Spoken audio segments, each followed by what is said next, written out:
I am hailing from Lisbon. It's a pleasure and it's a privilege for me to be here and impart some thoughts. And I hope this will be an interactive session. And so please use the tools that we have as we being online, as Eduardo previously explained. Thank you so much, Ophthalmology Foundation, for the privilege and the honor to be here and being part of this faculty, and also a warm hug to all our colleagues in Romania and Horia leading this venture. So the goal of this presentation is mainly to apply adult learning principles, having them present when we are creating learning experiences, and that we would target that by the end of the session we should all be better able to describe adult learning principles and aligning with these principles to select effective learning strategies so that we can apply them in practice. Adult learning principles are a collection of principles that were seen to be useful for people to be more likely to learn if, for instance, their previous experience is valued and linked to new information, if learning is relevant to their practice and can be applied into practice as well immediately, or at least in the proximity of the learning being acquired. They are provided if adult learners are provided with opportunities to apply what they have been learned, so the learning must not only be relevant, but they must find opportunities to try out these new information and knowledge they are developing. And also learning is focused on to solve a problem. If learners are actively engaged in learning, if they have opportunities to interact with peers, and finally, if they maintain responsibility for their own learning, so feeling they are autonomous and responsible for their own pathway in the journey of learning.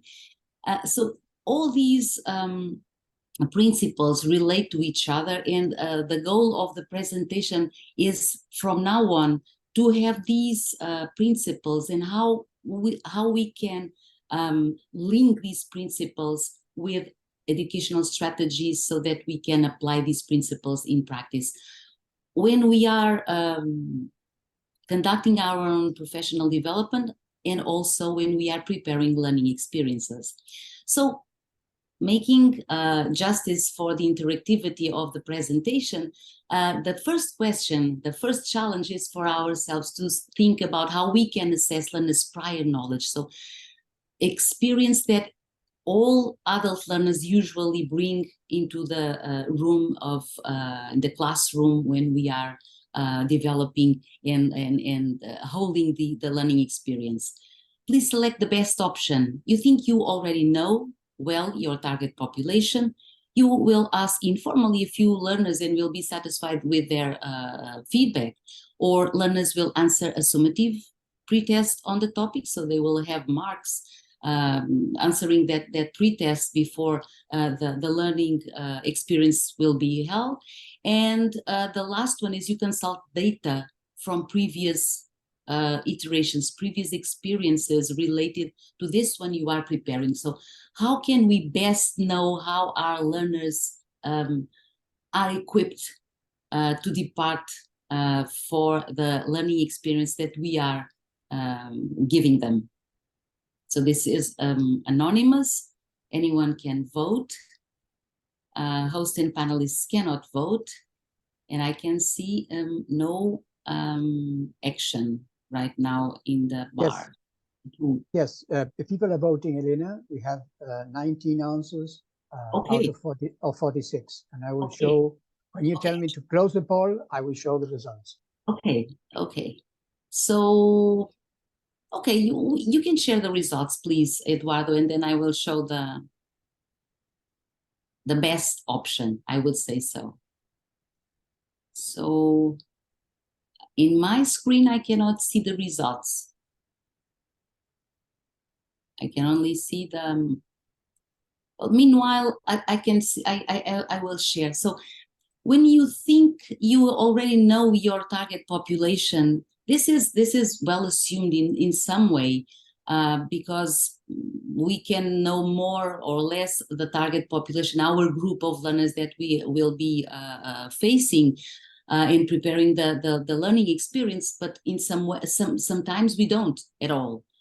You will ask informally few learners. This is also good to have an idea and also to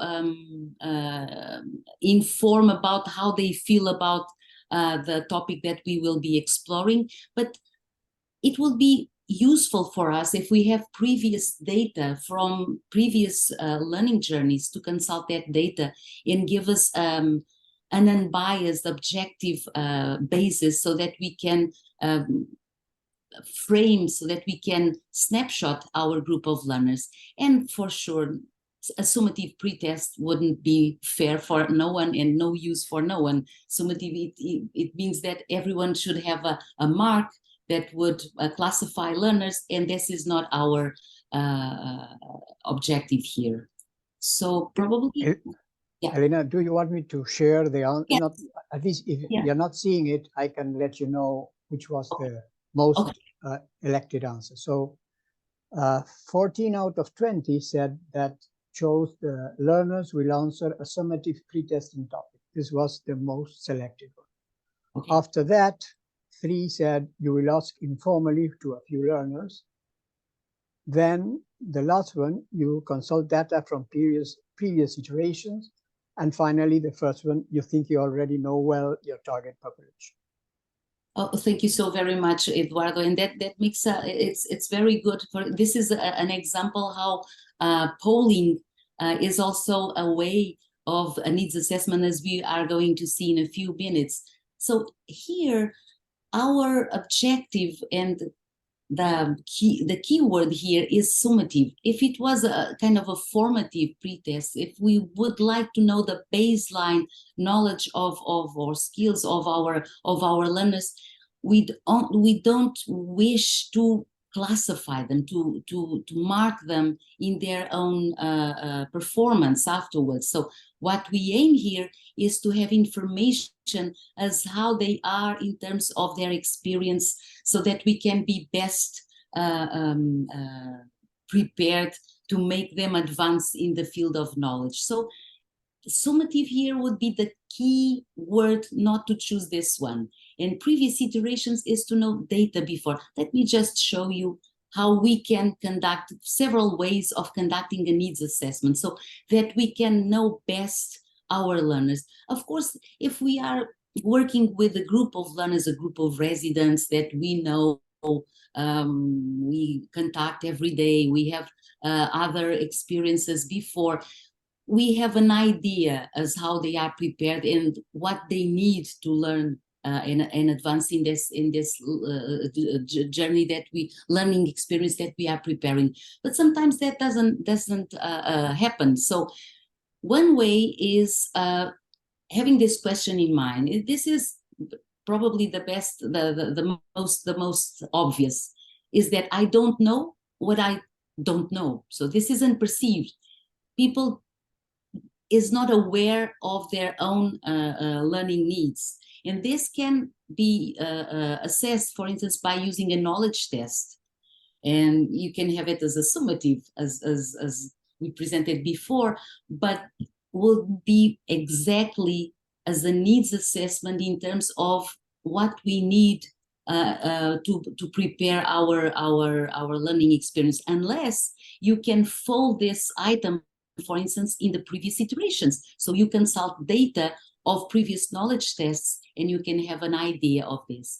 The other question is, I don't know what I want, or excuse me, I know what I want and need to know. So this is kind of perceived needs that everyone knows what one's need to develop and perfect. And this can be, for instance, assessed by surveys or evaluation of previous also CPD or other learning activities again. I think I know what I don't know, and these are the misperceived needs, learning needs. And sometimes these can be caught by referrals, wrong referrals of patients, and even prescribing data, and sometimes by case incidents as well. And the last one is very interesting, it concerns the learning needs that we can come to be aware after participating in a session, for instance, this one.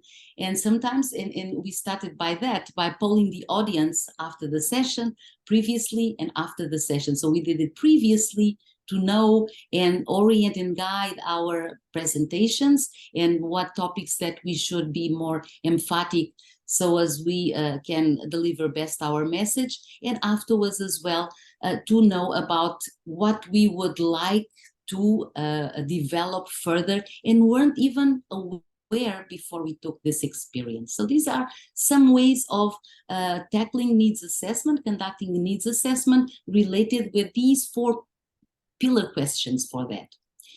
And also, when we are preparing a learning experience, a curriculum, we should be aware of these 3 main questions. Where I'm going, where will I get there, and how well or how will I know that I'm there? So where I'm going, the path that I need to go to attain my objective, my goal, how do I get there? And then be certain that I am really there or not. And this will guide exactly the needs assessment, tying to the learning objectives, guiding to the learning methods that will be selected for this learning experience, and finally, evaluating, assessing if learning was improved, and also evaluating the experience. So these 3 questions, where I'm going, or what will I learn, how will I get there, or how will I learn, and then finally the 3rd question, how will I know that I'm there, or how well did I learn? So these 3 questions will guide us for our own professional development, and also when developing a learning experience. And all these steps of the learning curriculum will unfold around these 3 questions. So just to finalize this and emphasize, underline this principle, previous experience should be valued so that they can be related to new information that we will be providing to the learners. And this will make the new learning having meaning for the learners themselves. Next question. So for the next question, introducing further principles of adult learning, what are the ways we can use to create a learning experience that makes training relevant to learners? Practice. Select all that apply, all of them, or 1 or 3 or 2 can be correct. Include active learning strategies, encouraging learners to think about what they can change in their practice afterwards. Follow up your learners' progress. Weave in the curriculum a longitudinal component, meaning that weave in an opportunity that you can meet again with your learners after the main encounter of the experience. So I encourage you to use the chat, the polls and quizzes, and vote. It's anonymous and it's a way of communicating. I cannot see what is happening, but I will. Yes, thank you. Answers are coming back. And let me see how many. 21 of 49 participants have answered, and they're still coming in. You just let me know when you want me to let you know. When you stop seeing the bars moving, probably we can open. Yeah, well, okay.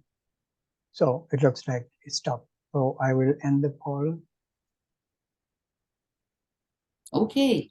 Oh, I can see them now. Thank you. Okay. So the majorities has chosen the first one. Include active learning strategies, then encourage learners to think about what they can change in their practice, follow up your learners' progress, and weave in a longitudinal component. And the truth is that all of them can be chosen, all of them are correct, so that we can make learning relevant for the learners. So include active learning strategies, encouraging learners to think about what they can change in result of experience something new in the event, the intervention, and then know about how learners have progressed afterwards, and this can be part of the longitudinal component. Let's see some of the educational strategies that we can use, thank you, Eduardo, that we can use to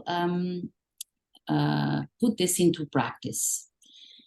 So when we begin planning a learning intervention, a learning experience, if we can introduce this approach in terms of capturing attention, so having the learners, it's kind of creating the need to learn. It's kind of making a case so that they can be better attentive and aware of how learning will be important. And this can be done with a pre-quiz, or for instance, presenting a clinical problem of our daily practice, so that they can be, it's kind of working as a heads up for what is going to be next. And then next, having the learners provided opportunities to experience, and this can be procedural but can also be conceptual. It's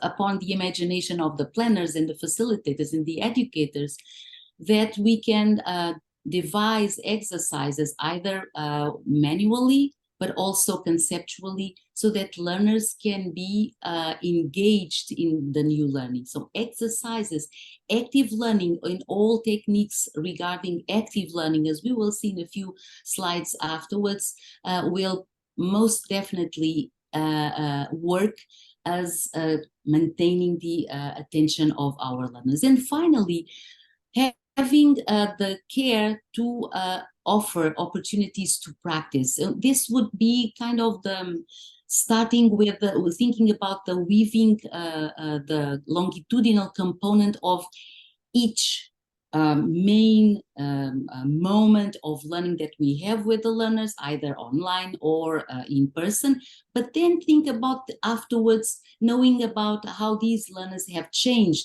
If they have, for instance, apply something that they have learned, and they were in this reflection exercise that is very easy to do after any learning intervention, make learners think about what they have learned, what they surprised them, what they learn for the first time, what they are so excited to experience in their own practice or change their own practice, and then afterwards know what has happened, what were the enablers they found, what were the barriers they found, how they feel about that, and how they can overcome that as well. So this is also a way of reinforcing new learning that will be meaningful, of course, if this new learning can be applied into practice. So learning is enhanced when it's relevant to be applicable to real life context, and also focused on solving problems. This is why clinical cases and problem learn based is so compelling in this mindset of creating active learning and applying these adult learning principles. Learning is relevant, should be relevant to practice, should be applied. So opportunities should be offered to the learners either in the environment of the classroom to apply that learning that is imparted, and also for instance, solving clinical problems would be a very interesting and compelling way to apply this new learning.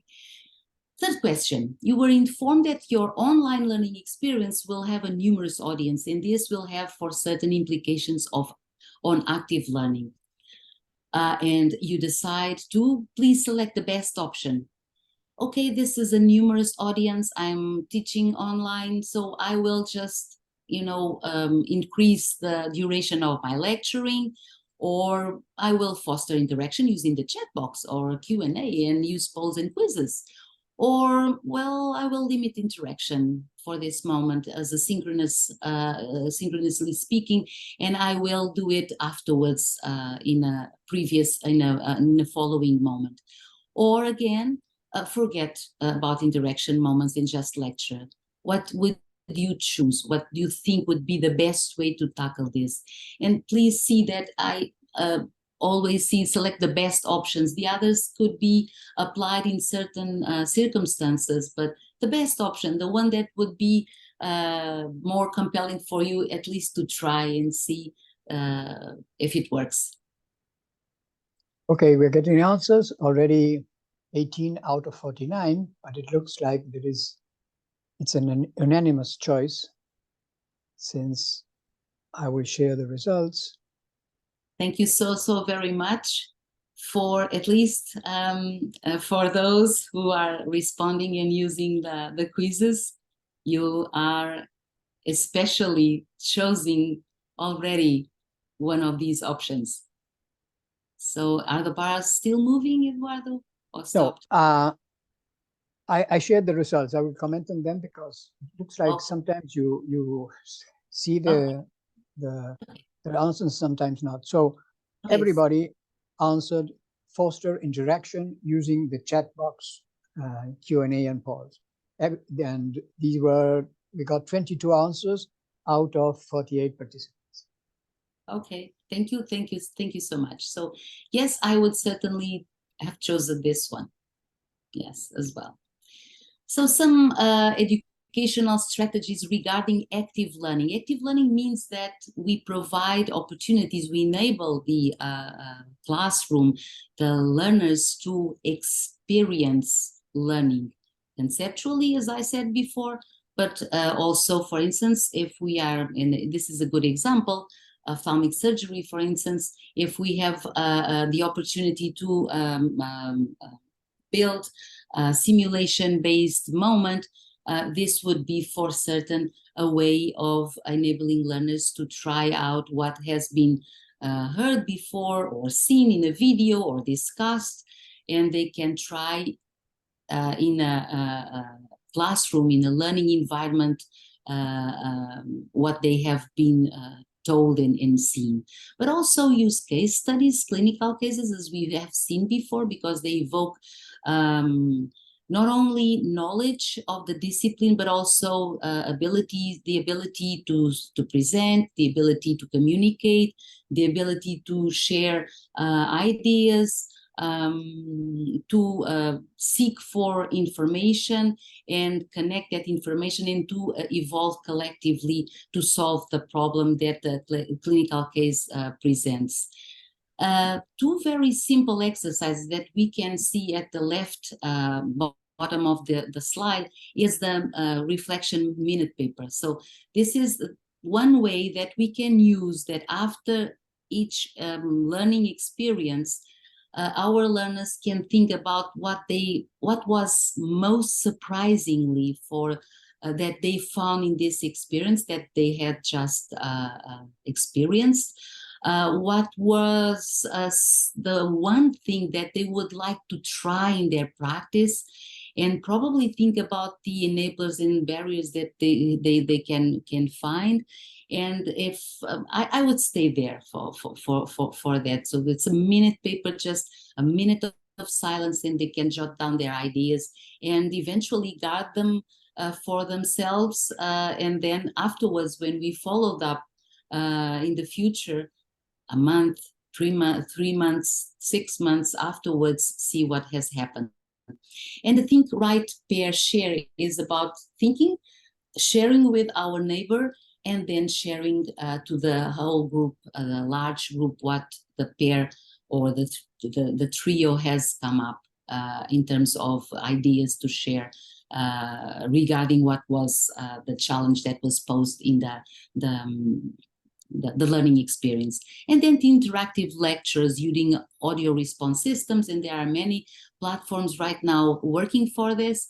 And also the jigsaw discussion, which is something very interesting with home groups that dismantle themselves so that each member of the home group go and work with expert groups in a part of a topic that they should develop, and then go again to the home group, and each of the elements of this home group are now more knowledgeable about the topics, the subtopics that they should develop, and then come together at the assignment in a better prepared way.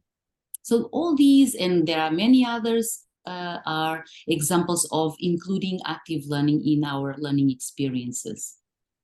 Also, having small groups discussions. For instance, in online, we can also develop small room groups. We can use chats, the chat box, the polls and quizzes, as we have seen in our also experience here. So the thing is that learners should be engaged actively and also have the opportunity to interact with their own peers.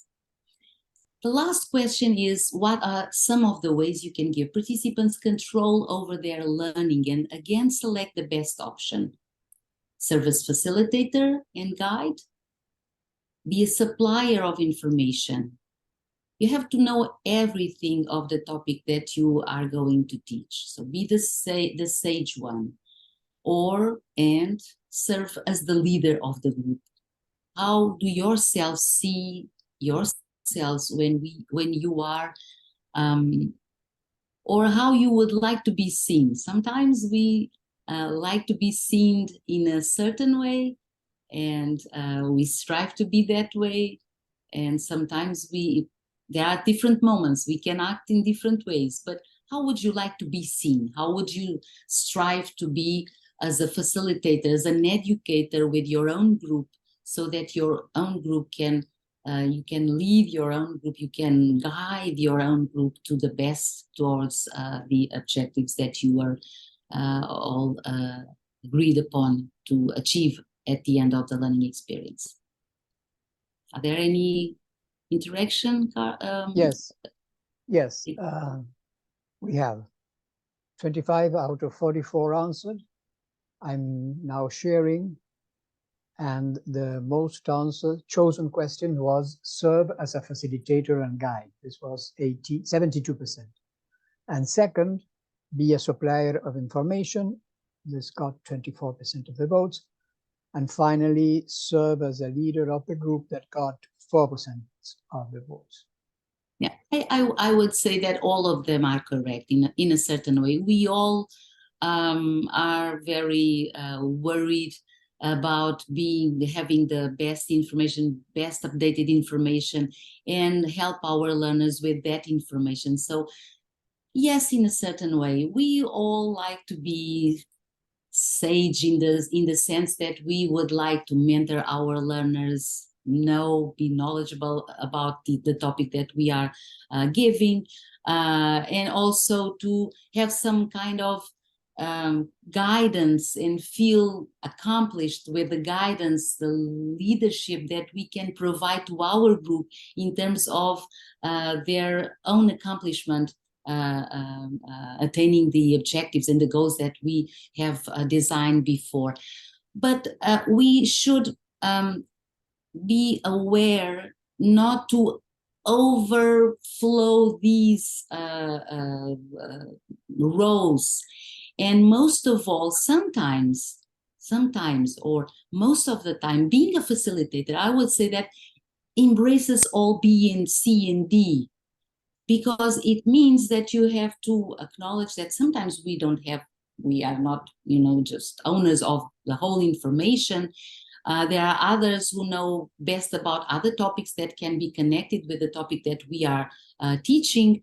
And leadership is also some kind of a big umbrella designation for a lot of possibilities of developing leadership. So being a facilitator is that. It's being a guide on the side, is also challenging the learners to the next step of their own development where they are. So stretching a little bit from their comfort zone to closer to that place, but a little bit further, and providing with ideas and links and support for that little bit advance. And that for sure includes information and knowing about this, and also leading your own program. So facilitators should be creative, critical, organized, active, and fair, and should behave friendly, neutral, ensure the best methods, and also be attentive to bridge difficult participants with the others, be attentive to others who don't express themselves so much, are more quiet. And for certain, the whole goal is to ensure the group reaches the goal and objective. So for this, learning is enhancement learners have influence over their educational experience. They maintain responsibility, they are autonomous. They can look for other pathways, kind of a branch learning from the topic, from the main trunk that we are giving.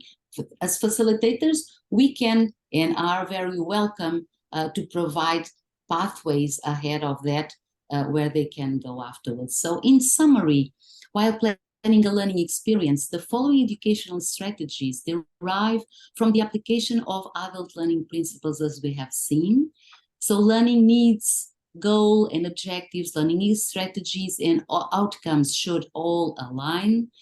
Capture attention, maintaining engagement and reinforcing learning is very important. Active learning engages learners and facilitates higher levels of learning. Thank you so very much. So educators cannot for sure make learners learn, but they can make wonderful environments for them. Thank you so very much for this opportunity. My warm embrace from Lisbon to Romania, and for all colleagues around the world also here. Thank you. Thank you, Ophthalmology Foundation.